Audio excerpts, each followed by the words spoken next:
Network, Rabbi Shmuley Boteach.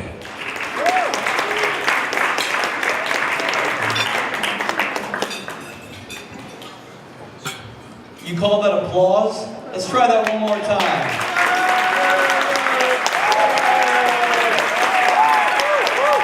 I am drinking psagot, baby, so I am in the mood. And I have a glass of psagot right here. I mean, psagot wine is the only thing we're serving tonight. It is grown in Judea and Samaria. It's owned by the Falak family. We're thanking them for giving us this wine tonight. The less you drink, the more I take home. God bless you all. I also want to know, where is Larry Kudlow? Larry is the chief economist of the United States of America. He's the chairman of the National Economic Council. I'm guessing if he's not here, it means we've all run out of money. Is Larry here? Okay, he will be coming. My friends, we do this dinner every year.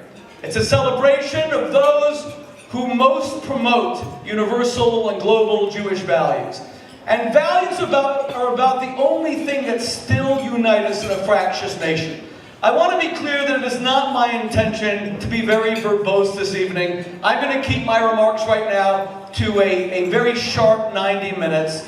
I don't want any of you feeling that I'm going to go on and on. I actually want to be very pointed and very directed in what I have to say. I remember in one of the last public appearances that I did with Elie Wiesel, whose wife Marion we are honoring tonight as our main honoree. It was an event at NYU. Samantha Power was there that night, President Obama's ambassador to the United Nations and my friend. And I'll never forget, I said to Elie, why is there a rise of anti-Semitism in the world?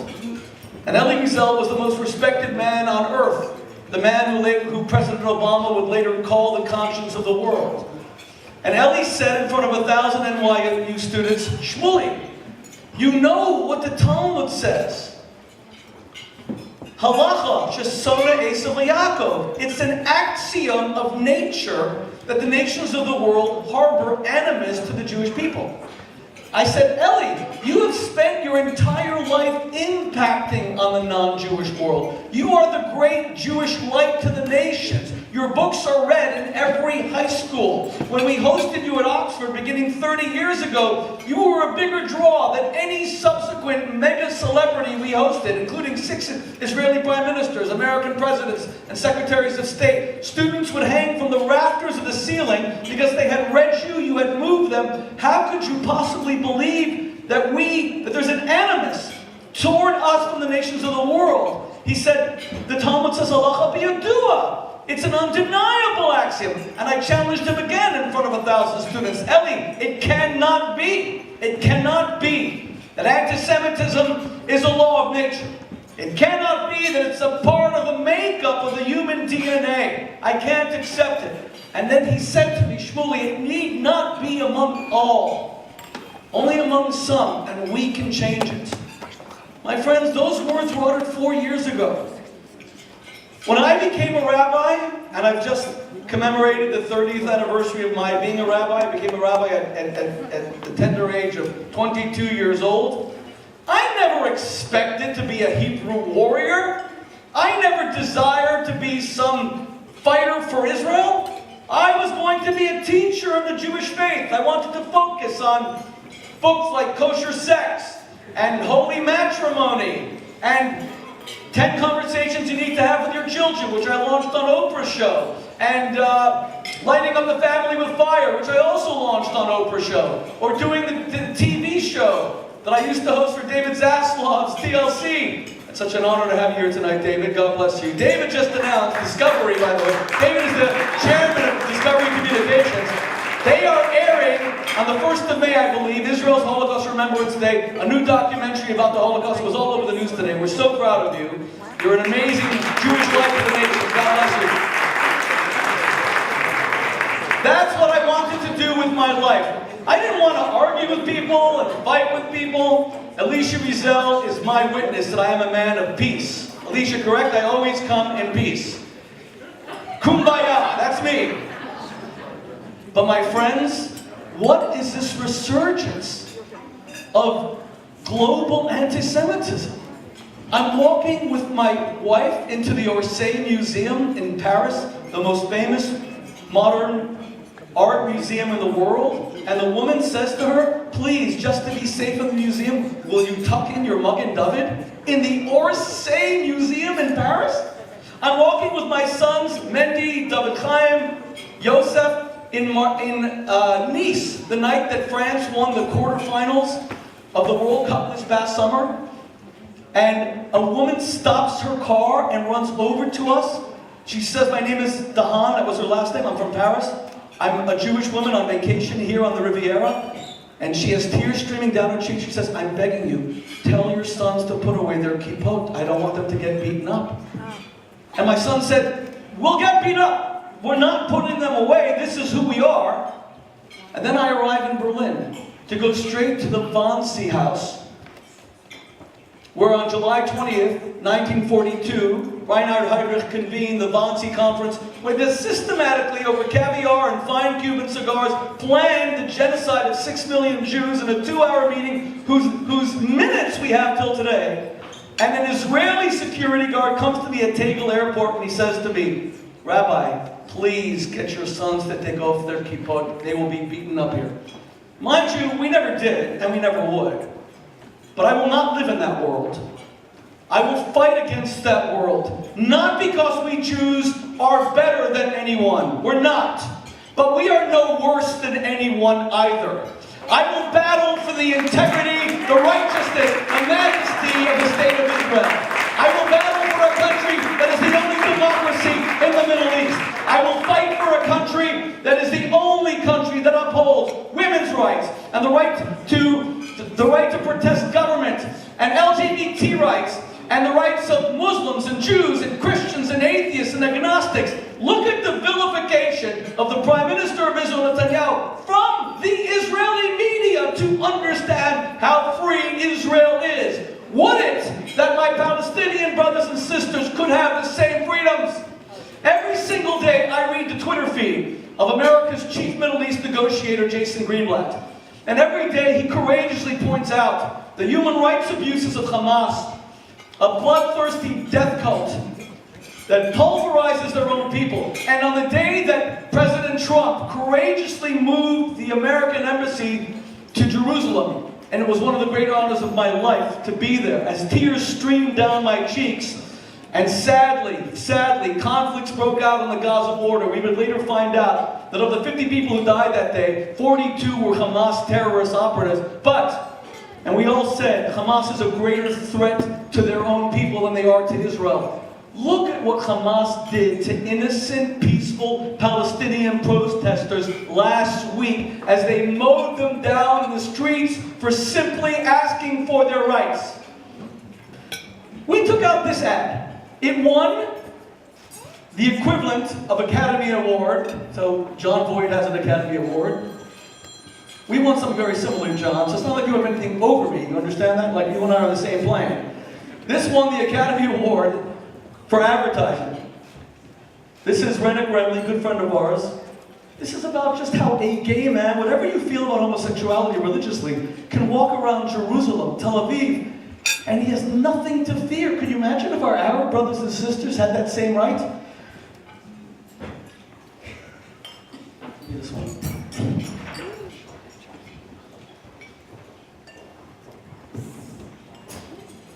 We fight genocide. The Armenian genocide was the first genocide. Between 1916 and 1918, 1.8 million at least, and probably 2.6 million Armenians were slaughtered. Nobody cared. President Obama promised that he would recognize the Armenian genocide on its centenary. He did not.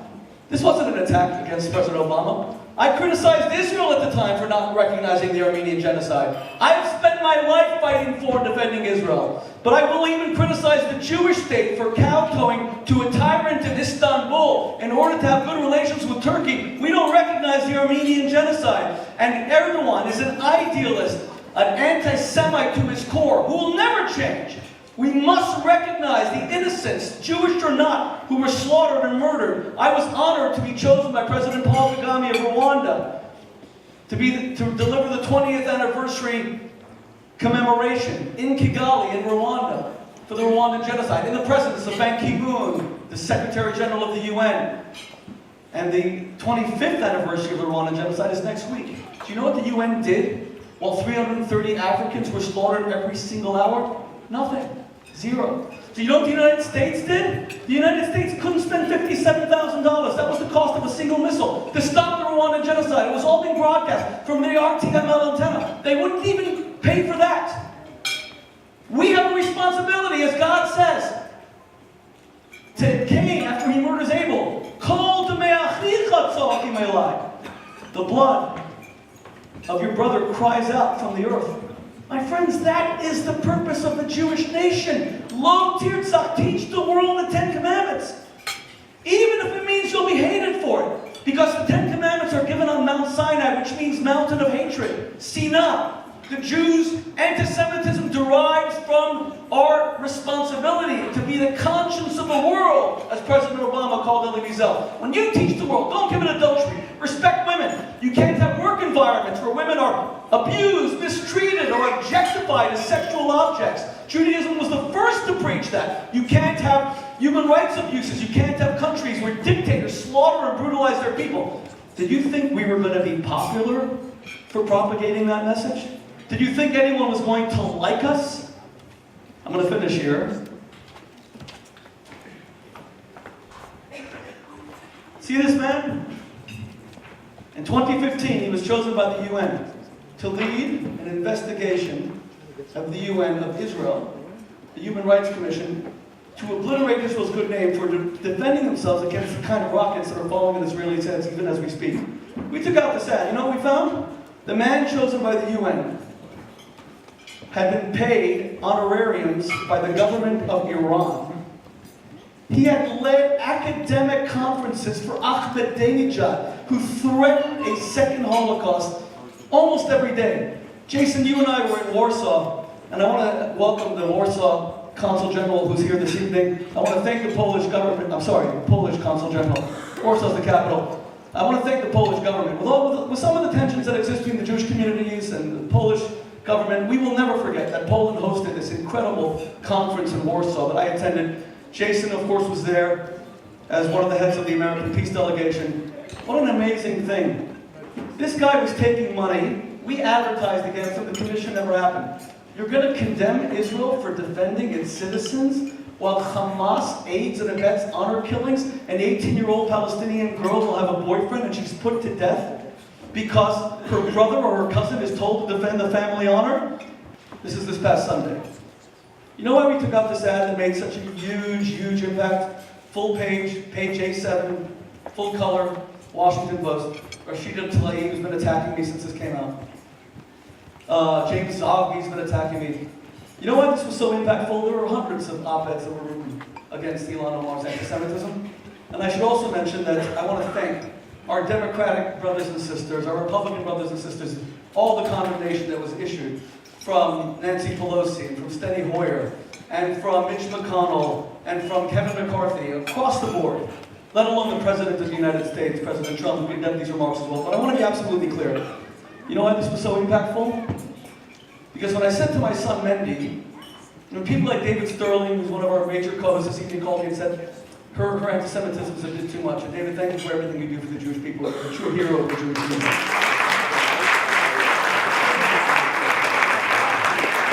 My son Mendy, God bless him, who's an expert in history, he said to me, you know that a lot of the language she's using is actually word for word from the protocols of the Elders of Zion. I said, I didn't believe it.